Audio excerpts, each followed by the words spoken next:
ভাই শুনলাম নাকি কাল তুই কাজে যাচ্ছিস। হ্যাঁ ভাই, কালকে মালয়েশিয়া যাবো। ভাই তুই ভিসা করেছিস? হ্যাঁ ভাই করেছি, কালকে ডেট আছে, কালকে বের হবো।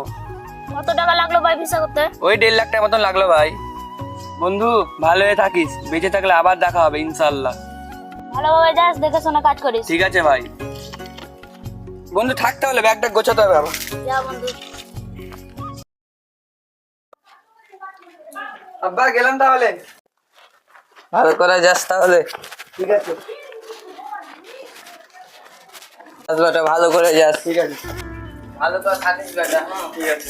থাকো তাহলে আব্বা, দেখে শুনে কাজ কর। থাকতে হলে ভাই। হ্যাঁ গেলাম। ঠিক আছে যাও, নাও ব্যাগটা নাও। দেখে শুনে কাজ করিস বেটা। থাকো তাহলে আব্বা, গেলাম। যা তাহলে বেটা, ভালো করে যাস। ঠিক আছে, ভালো করে যা। থাকতে হলে বন্ধু। হ্যাঁ গেলাম। যা বন্ধু। ঠিক আছে, থাকতে হলে গেলাম। ঠিক আছে। এই সময় আবার কে ফোন করলো? হ্যালো ভাই, ভালো আছি।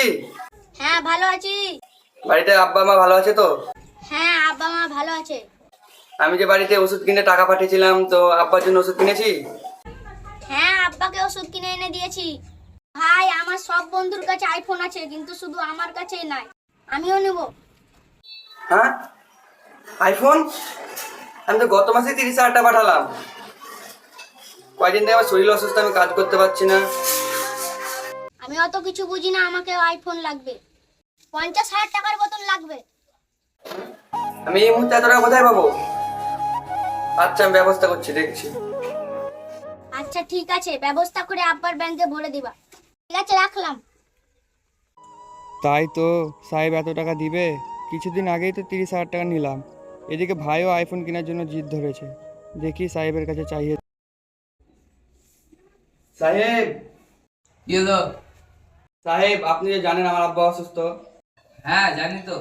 সাহেব আমার আব্বার ওষুধ শেষ হয়ে গেছে, তাই কিছু টাকার দরকার ছিল। আমি তো কিছুদিন হলো তোকে 30,000 টাকা দিয়েছি।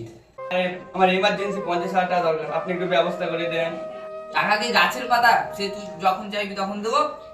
গত মাসে যে টাকাগুলো পাঠিয়েছিলাম সেগুলো ওষুধ কিনতে শেষ হয়ে গেছে। সাহেব বিশ্বাস করেন, আমার টাকার অনেক দরকার। মাসে তো 20 দিনই কাজই পড়ে না, আর তুই টাকা চাইছিস? সাহেব আপনি ব্যবস্থা করে দেন। সাহেব সাহেব আপনি ব্যবস্থা করে দেন। বাগান ধরছি পাছার পাছার, যা এখান থেকে বেরো, যা পালা।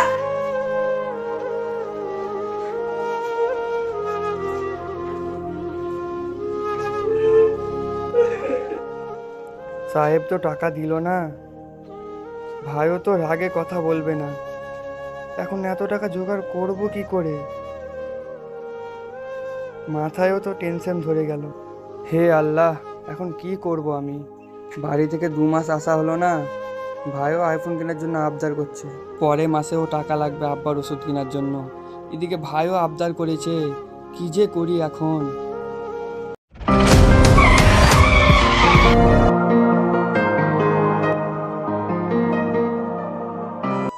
বন্ধুরা, এটাই হচ্ছে প্রবাসের জীবন।